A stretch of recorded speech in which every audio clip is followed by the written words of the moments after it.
Welcome to Doc Talk, a weekly podcast featuring Monument Health physicians addressing medical topics. Tune into your health with Monument Health.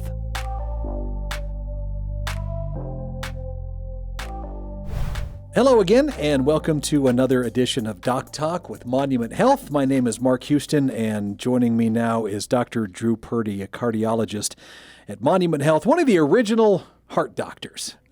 I remember for a long time, Doctor, hearing those ads on the radio. Yeah. And that, how far back does that go? Well, I came in 1987.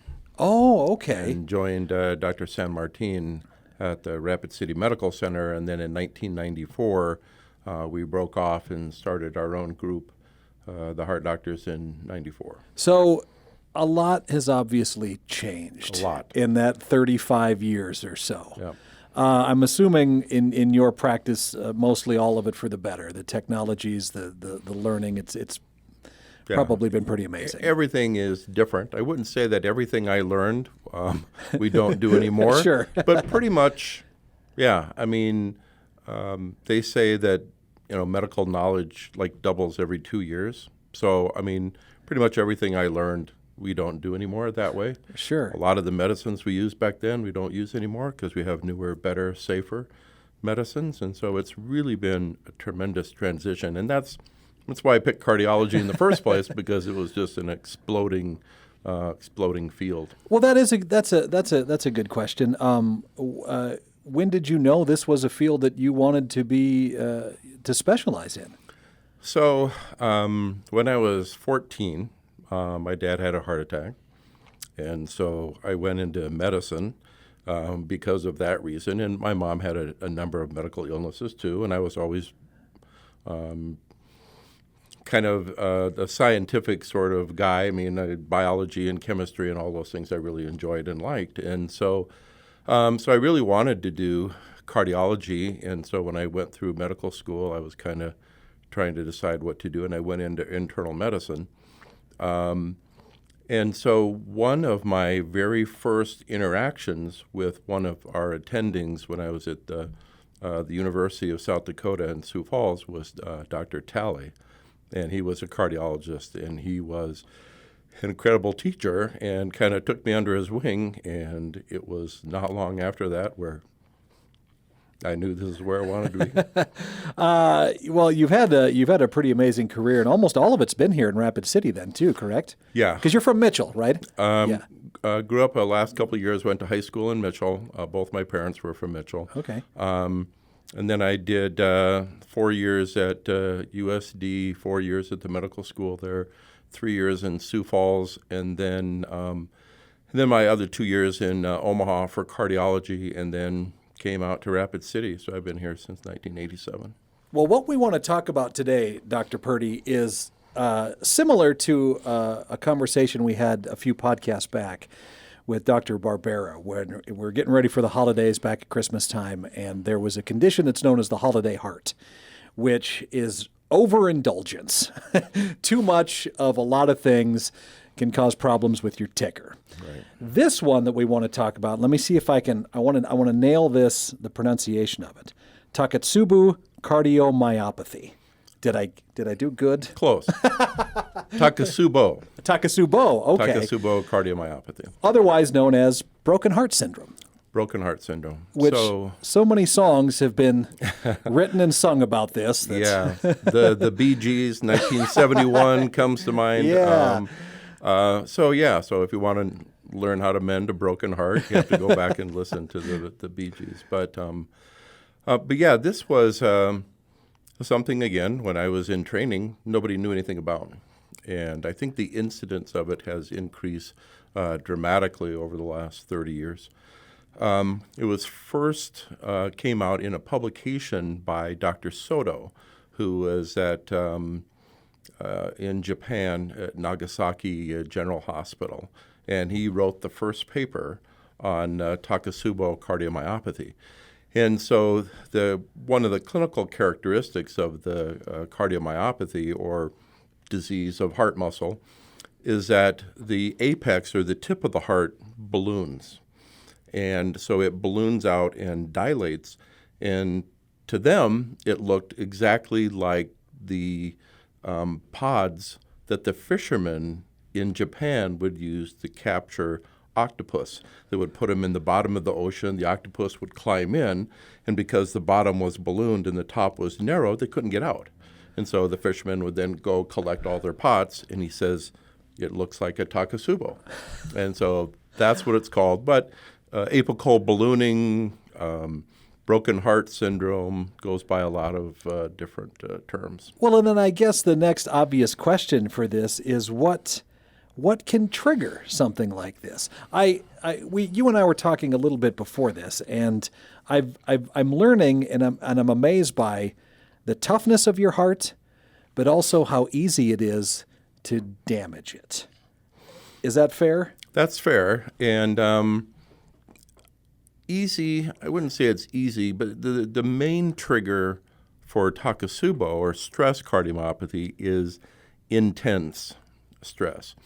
And it's either physical stress, as in an acute illness, usually respiratory illness, because the heart and lungs are really tied close together. And then the other thing is acute mental stress, anxiety, things like that. And it's about 50-50. 50% of the time it's acute physical stress, a medical condition that triggers it. And sometimes it's some sort of overwhelming stressor that the body just can't deal with, and so the heart is adversely affected. Is that so? When you're having some sort of emotional response to that, what is happening between the brain and the heart there? Is it all?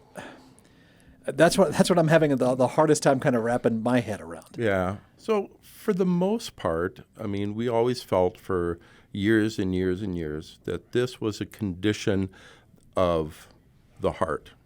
So in other words, the heart is hit by a huge amount of adrenaline or epinephrine that we get from our nervous system when something really bad happens. And so the heart gets hit by this, the heart is overwhelmed. The areas of the heart that aren't moving have the most receptors for adrenaline. And so those were the areas that were just so overwhelmed that they just ceased functioning. And so the apex would balloon up, the patient would have, significant symptoms that would leave them in the hospital for a certain reason. And then, fortunately, over time, things seem to improve as you get further past the area of stress. But it's that sort of intense emotional stress. And I've had a number of patients who, just talking specifically from the standpoint of mental stress, one lady recently, her husband had a cardiac arrest at home. And so they bring him by ambulance. He comes into the hospital. We're taking care of him. And the next day, she is admitted because her husband is sick in the hospital. And, and so she ends up with takasubo. Is it more prevalent in men versus women? Currently, and I've been kind of studying this for a long time, and we've been looked at a long series of cases that we have at Monument that go back probably to about 2004. And we have about 200 cases, and 90+% of them are women. Very few men. Wow. What are the symptoms then? What are they looking for when this happens? The symptoms are very similar to heart attack symptoms. And so it can be chest pain, it can be shortness of breath, arm pain, the same sort of things that people would have when they have a heart attack. And so EKG findings can be very much identical to a heart attack. The blood tests that we look at to try and determine heart muscle damage oftentimes will go up with this stress or takasubo cardiomyopathy. And so everything that you look at, you would say, this patient's had a heart attack. But the difference is that people with heart attacks have cholesterol plaque buildup in blocked arteries. People with takasubo, on the other hand, generally get an angiogram to look at the arteries, and they're perfectly beautiful, normal arteries. So you have a heart attack, but yet it's not the common heart attack that people get. And this accounts for probably about 2% of all heart attacks in the U.S. and probably about 5% of heart attacks in women. So it's very much more common in women than men, and it's not uncommon in the prevalence is significantly increased over time. So this may be, I don't know if this is a silly question or not, but if somebody's going through this and they're feeling the signs of that happening, is, in that moment, I'm sure that's a very panicky feeling, and you're probably not thinking right anyway.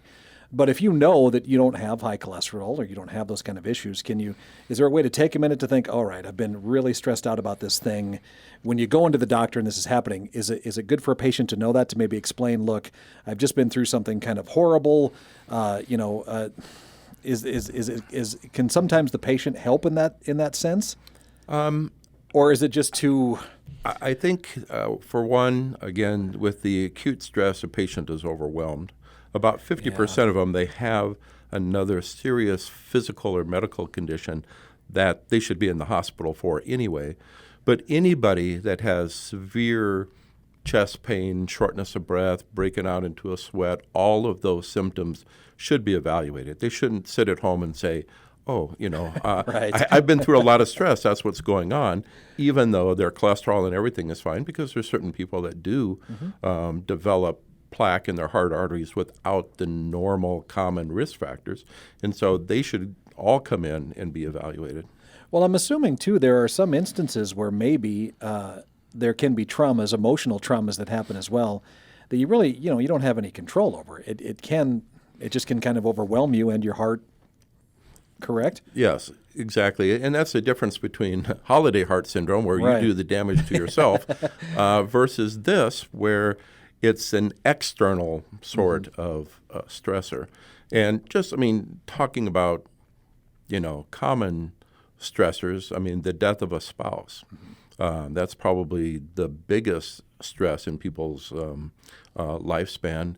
And the risk of a spouse dying after their spouse has recently passed away goes up 7 times. Oh, my. And there was an 8-fold increase in sudden cardiac death in New York City around the time of 9/11. So other severe external symptoms that we have zero control over Right. can lead to this. Other natural disasters, earthquakes and other things where people are frightened and scared and panicked, and there's no way to resolve that panic. They end up with Takotsubo. So I'm assuming if you can keep your, some exercise and eating right and doing the simple things that we've talked quite a bit on a lot of different podcasts, can go a long way to, should something tragic happen, protecting your heart as well. Yes. When you look at things, exercise is probably the one great thing that increases the health of the heart more than practically anything else. Diet and exercise. But exercise probably conditions the heart more to stay healthy. Right. So I think that's important. But there aren't any really good studies that have looked at exercise for Takotsubo. Probably for Takotsubo in particular, meditation, yoga, other sorts of things to calm and have people focus and not be allowed to be overstressed is going to be the answer. Now, Right. There hasn't been any formal studies that have looked at ways to try and prevent Takotsubo, because there seems to be a person, say, mental type or psychological profile of somebody who is more prone to develop Takotsubo. So people who have a history of anxiety, have a history of depression, have a history of inability to cope are people that are going to be more prone. Likewise, once you have Takotsubo, your chances of having it again are about 1 in 10. Oh, okay. So it's not just the influence of something outside, but also internal influences. It's the way that we deal with stress and coping. And so that's where we get to the fact where we're finding out now, more often it's just not an overwhelming stress that hits the heart, but it's the way that the brain deals with the stress that creates a type of person who might be prone to Takotsubo. So is there any sort of cure for this then, after all you've just said? Only the Bee Gees know. So really, no. Many of the medications, and we've looked at this extensively in our list of 200 people, and we put people on, medications based on heart dysfunction, and so they get beta blockers, ACE inhibitors, other medications that we commonly use, say if they had a real heart attack that was a, cholesterol-related event and permanent heart dysfunction. And so we put people on that, but it doesn't seem to be terribly preventative like it is for the heart artery patients as for the Takotsubo patients. And so there's a lot of, hopefully, with more learning about how the brain and the heart interact, we can come up with some future targets for trying to reduce the effects of the cardiomyopathy and recurrences of cardiomyopathy by maybe teaching people to deal with stress better. Well, and as you say, every couple of years, it all changes and things continue to get better, and eventually, I agree with you. At some point, we'll get a handle on it for sure. But there are, and like you mentioned, there are simple steps to protect yourself to the best of your ability. Just get the exercise and eat right, meditate. Yoga for sure while you're listening to the Bee Gees. Yeah, I think that's a great way to do it. That would be a great way to do it. Yeah. So I think that, Takotsubo, because it is increasingly more common, I think that in general, our society,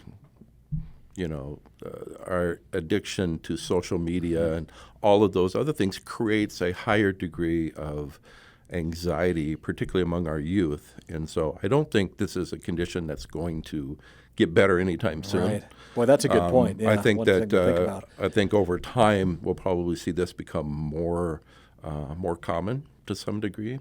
Certainly, we've seen it go from a period of time where nobody would ever think of it to sometimes 3 or 4 or 5 cases a month at our hospital. So imagine worldwide. Yeah. I mean, this is about as low a stress in Right. in the universe as you can get. Yeah.